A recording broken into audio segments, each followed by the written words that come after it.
Crazy that this is happening. And it's actually kind of cool that we have a stat to really show how many people are actually talking now on Roblox, because yeah, it's not many, like at all. Regardless, on top of all of that, there's been even more stuff that has happened with this update that is not very good, because apparently website or the company that Roblox is partnering with to do this age verification apparently has like a lawsuit against it. Let's talk about it, because Schlepp tweeted out this saying, before you do the Roblox age check, it's worth noting that Persona IDV, which is the company Roblox uses, I think. Yeah, he says the company handling verification is currently being sued over how it manages data and their privacy practices. Now, we don't know exactly what this means, and this is just a lawsuit, so that I think that means that they haven't been found guilty of this, but this was filed in 2024, coming up on 2 years ago, where apparently plaintiffs sued Persona, the company that does the ID verification, alleging that their Biometric Information Privacy Act was violated in some way, shape, or form. I guess we just don't know how. I guess it's just mishandling data, but yeah, we don't know if it's true or not. They're just being sued for it, and if this, lawsuit goes through, then they were obviously guilty. But again, I don't want to make assumptions because I don't want to get sued either, but that's what's going on with that. Regardless, a lot of people seem to think that this ID verification company is like leaking data, or will have a data leak. Again, we don't know if it will. Is it possible? Maybe. We don't know. Roblox does claim that they delete every single selfie and piece of data that they get from this, or I don't even think they hold on to it at all. Allegedly, that's what they say. But again, so many things could happen, and a lot of people are scared. We don't know exactly what will happen. We just have a lot of people making theories that data is going to get leaked or something along those lines, and people are not happy. Regardless, on top of this update, we also have a response from Roblox that you probably already heard about, because it happened like the same day that this update dropped, because Roblox themselves tweeted out a video of Dave Baszucki responding to this, saying an update from CEO Dave Baszucki on age verification. So in this video, David Baszucki just kind of talks about how like this update is coming up pretty good. And he also says something about trusted connections, how he says he's going to be making it better or something. I don't know. And then he also talks about a new update that'll be coming to Roblox, where you'll basically only really get matched with people in Roblox that are within your age group, which I do think is a pretty good idea if this update does stay on the platform, because right now it's completely random. When you join a Roblox game, you're just going to get put into a random server, or the server with the best ping, which is probably not going to have people in your age group, and it's probably just going to be a ghost town. He also says something about how like people in the STAR program or verified content creators will eventually be able to have conversations with their fans despite this update, which is interesting. He also says that apparently he's going to be giving developers options to, I guess, monitor their own chats in their games, which I do think is a good thing, I guess, because that was one of the main complaints people had, is that developers can't do their own moderation anymore. It's not possible. You can't hire people to moderate. It's just not possible at all. So I wonder what they're going to do. I don't know what they're exactly promising here, but Dave Baszucki says there's something planned to fix that. I guess we'll see. And he also says in this video as well that he doesn't retain any images that you use during age verification. Regardless, that's basically all of the points in the video. He then just thanks everybody, I guess, but it got community noted,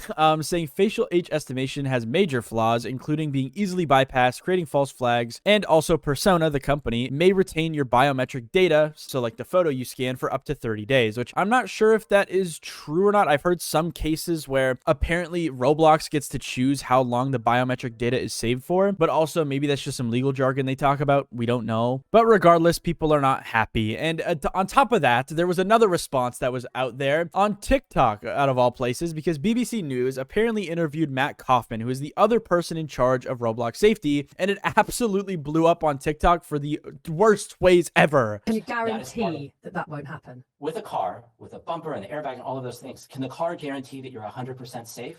No. I wouldn't put a child behind the wheel of a car, though. These systems are constantly being improved. No system is ever 100% perfect, but we are committed to going above and beyond what is being asked for us to do to make the platform safe. So yeah, that's the whole clip. And I do think that the interviewer actually had a pretty good point here, because what Matt Kaufman says is like, oh, yes, we have our safety things in place, but they're not going to be 100% effective because they're preventative measures, right? Like a seatbelt in the car. If you get into a car crash, if you have a seatbelt on, it's not 100% chance you're going to still be safe, right? But I think the interviewer had a good point, because you're putting the safety feature in the hands of the players, which leaves it open to be bypassed, which is not good at all. What is stopping a kid from scanning their parents' face? What is stopping someone else from scanning their sibling's face? Like, what is going on? Like, this is not a good thing to have on the platform, I don't think. Maybe it'll be better in the long run. I'm hoping Roblox does something that is better than what they're doing right now, but it's not looking good at all. And regardless, all of the comments are talking about how this is like kind of still not Roblox's fault, I guess. Like this person says, asking for 100% guarantee is crazy. It's literally impossible, which is true. Like, it's not possible for Roblox to 100% eradicate this problem from their website, which is really sad and really terrible. But I do think that they could have released an update that did a better job than this. You know what I mean? Now, I can't find the full interview for this. I could only find that clip, so maybe there's more to this interview that I'm missing. But either way, not a good clip for Roblox. It looks really bad, and people are talking about it a lot on TikTok. It's getting millions of views, and Roblox is seemingly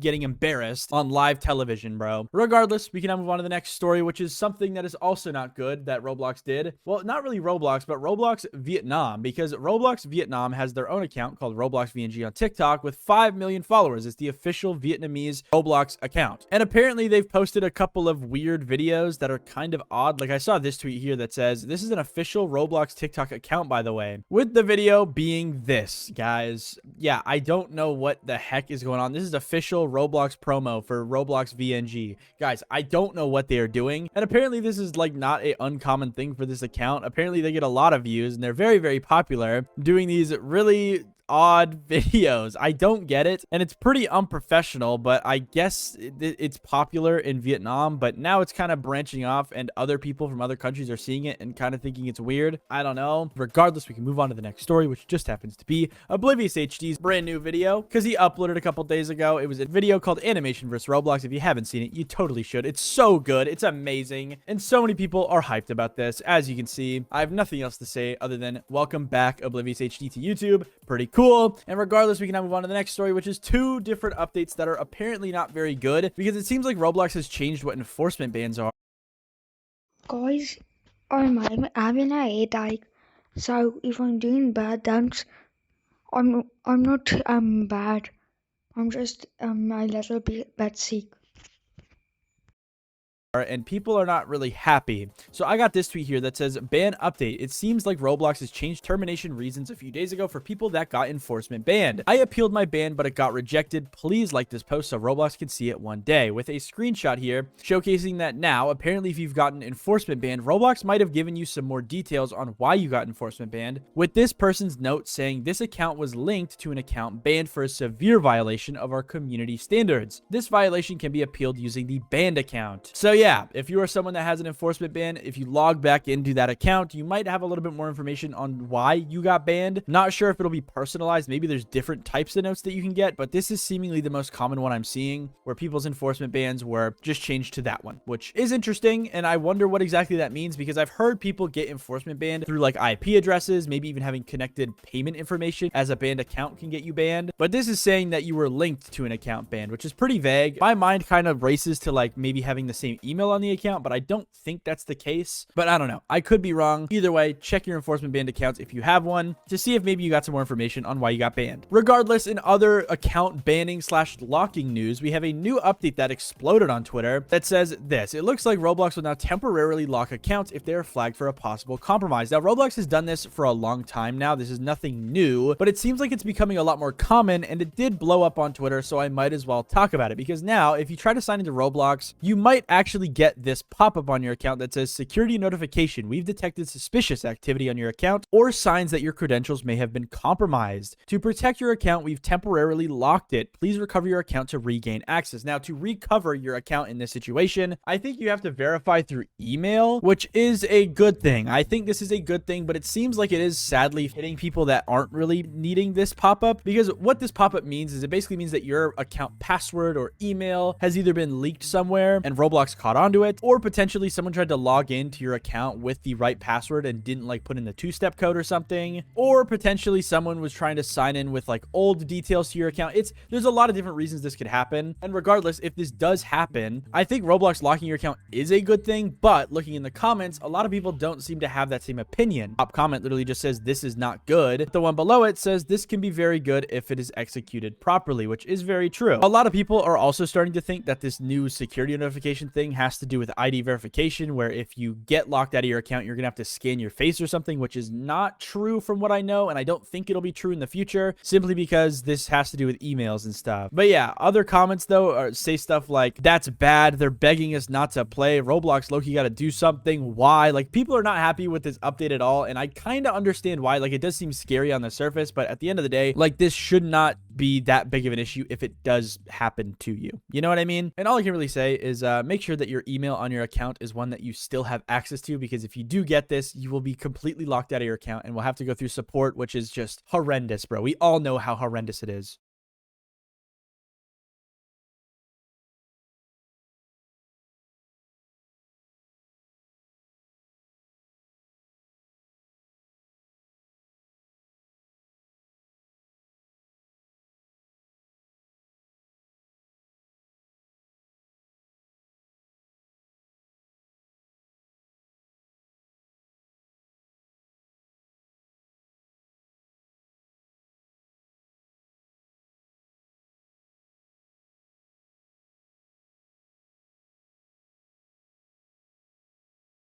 During the assembly, someone slipped me a photo of my family with tomorrow's date written in blood. The photo landed in my lap during Principal Garrison's speech about bullying prevention, which was ironic considering what I was staring at. Someone sitting behind me in the darkened auditorium had passed it forward between the rows of folding chairs, and I'd taken it automatically, assuming it was a note from my friend Dylan asking if I wanted to skip last period. Instead, I was looking at a photograph of my house taken from the street, showing my mom's Subaru in the driveway, and my little sister Lily's bicycle lying on the front lawn where she always left it. The image had been printed on glossy photo paper, professional quality, but someone had written across it in what looked like dried blood. November 8th. Tomorrow's date. My hands started shaking so badly the photo fluttered like a dying moth. I turned around, searching the rows behind me for whoever had passed it, but 200 students sat in the semi-darkness watching the presentation on the stage. No one was looking at me. No one seemed remotely suspicious. I turned back and stared at the photo again, my throat tight, trying to convince myself this was some kind of sick prank, even though the substance on the photo looked exactly like blood and smelled faintly metallic when I brought it closer to my nose. I'd been attending Riverside High School for almost 3 years when the threats started, though I didn't recognize them as threats initially. I was 17, a junior, pulling B's and C's while working 20 hours a week at the campus bookstore to save for college. My life was unremarkable in the best way possible. Predictable schedule, decent friends, no drama beyond the usual teenage nonsense about who was dating whom and whether Mr. Kowalski's surprise quizzes were actually legal under the Geneva Conventions. My family was equally normal. My mom, Rachel, worked as a paralegal for a law firm. Downtown, my dad, Nathan, taught history at the middle school across town, and my sister, Lily, was 13 and obsessed with competitive swimming and Korean pop music. We lived in a 3-bedroom ranch house in a neighborhood where people actually knew their neighbors' names and complained about lawn maintenance at HOA meetings. The most exciting thing that had happened to me recently was getting asked to junior prom by Claire Sanderson, and even that had been more awkward than exciting. I'd said yes, bought a cheap suit from the thrift store, and spent the entire evening trying not to step on her feet. This photo in my lap represented something fundamentally different from my boring, safe life. This was danger. This was someone watching my family. This was a promise of violence written in biological matter. The assembly ended, and lights came up. I shoved the photo into my backpack and stumbled out of the auditorium with everyone else, my mind racing. Should I tell someone? Should I go to the police? Should I call my parents? The photo could be a prank. It could be photoshopped. The blood could be fake. November 8th could mean nothing. I tried to rationalize it as I walked to my locker, tried to convince myself that someone was messing with me. Maybe someone who knew I was paranoid about home invasions after my mom had gotten mugged last year in the courthouse parking lot. But the photograph was real. Someone had stood on our street and taken that picture. Someone had my family's address. Someone had marked tomorrow's date in blood and made sure I received it. I pulled out my phone and texted my mom, "Hey, everything okay at home?" She responded 3 minutes later with a thumbs-up emoji and, "All good, sweetie. Why?" I didn't answer because I didn't know what to say. Someone threatened our family sounded crazy. I got a creepy photo, sounded paranoid.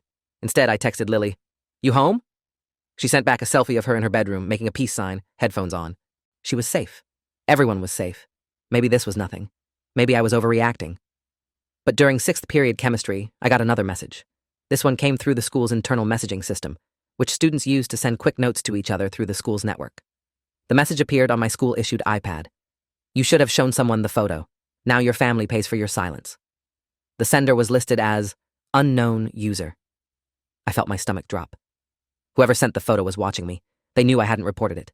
They were here in the school. I raised my hand and asked Mr. Danforth if I could go to the nurse, claiming I felt sick, which wasn't a lie. My hands were clammy, and my heart was hammering. In the hallway, I pulled out my phone and called my mom's office. Her assistant, Carol, answered. "Hi, Mrs. Brennan's office." I forced my voice steady. "Hi, Carol. It's Connor. Is my mom available?" A pause. "She's in a meeting with a client. Can I take a message?" I thought about what to say. Can you tell her I need her to call me? It's important. Carol promised she would, and I hung up.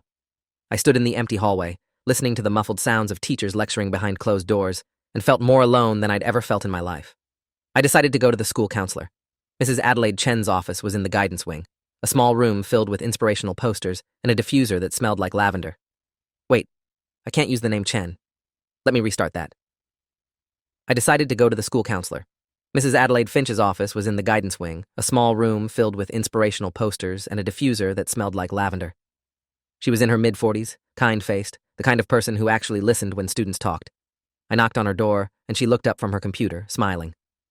Connor Walsh, come in. What can I do for you? Wait, I can't use Walsh either. Let me fix this. Connor, Brennan, come in. What can I do for you? I sat down and pulled out the photo, my hands still shaking. Someone gave me this during assembly. I don't know who. And then I got this message. I showed her my iPad with the threatening message. Mrs. Finch's expression shifted from welcoming to concerned as she examined the photo. She held it carefully by the edges, and I noticed her face pale when she smelled the metallic scent. Connor, when did you receive this? About 2 hours ago, during the assembly. Someone passed it forward and it landed in my lap. She set the photo on her desk and picked up her phone. I need to call Principal Garrison and the school resource officer. This is a credible threat. Do your parents know? I shook my head. I texted my mom, but I didn't tell her what happened. I thought maybe it was a prank. Mrs. Finch's voice was gentle but firm. This isn't a prank. Someone photographed your house and marked it with what appears to be blood. That's stalking and criminal threatening. We need to involve the police immediately. Within 20 minutes, I was sitting in Principal Garrison's office with Mrs. Finch, the principal, and Officer Raymond Kowalski, the school resource officer who usually What? That messed. spent his days breaking up fights in the parking lot and lecturing about vaping. Kowalski was in his early And guys, by the way, none of the stuff is edited.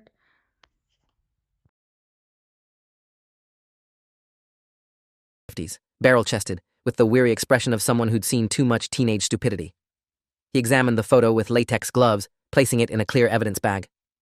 This is human blood. I can smell it. We'll need to test it to confirm, but I've been 23 years and I don't see it. He looked at me seriously. Not thinking. You have any enemies? Anyone who might want to hurt you or your family? Ex-girlfriend? Someone you had a conflict with? Anyone? I thought through my circles, my interactions. No.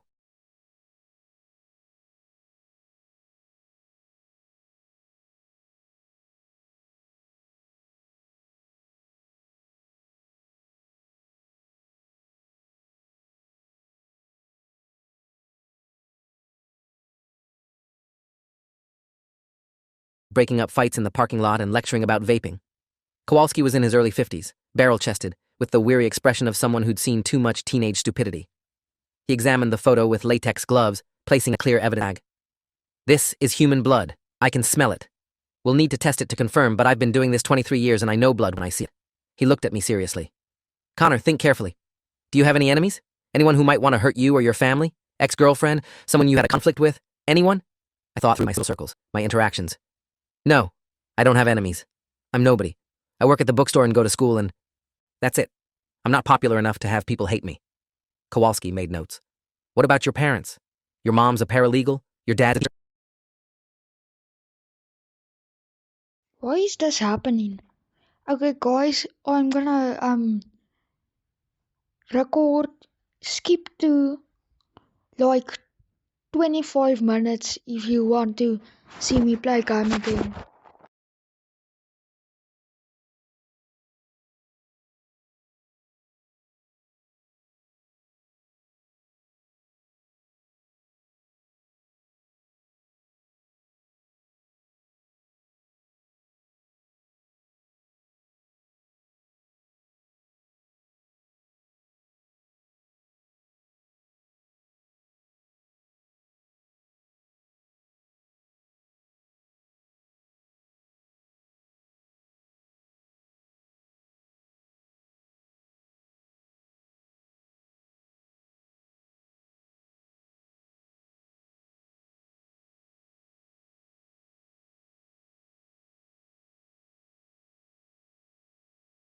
Okay, now sorry guys, I'm gonna end the recording. My phone is completely lagging out. I don't know why, because it's not a bad phone.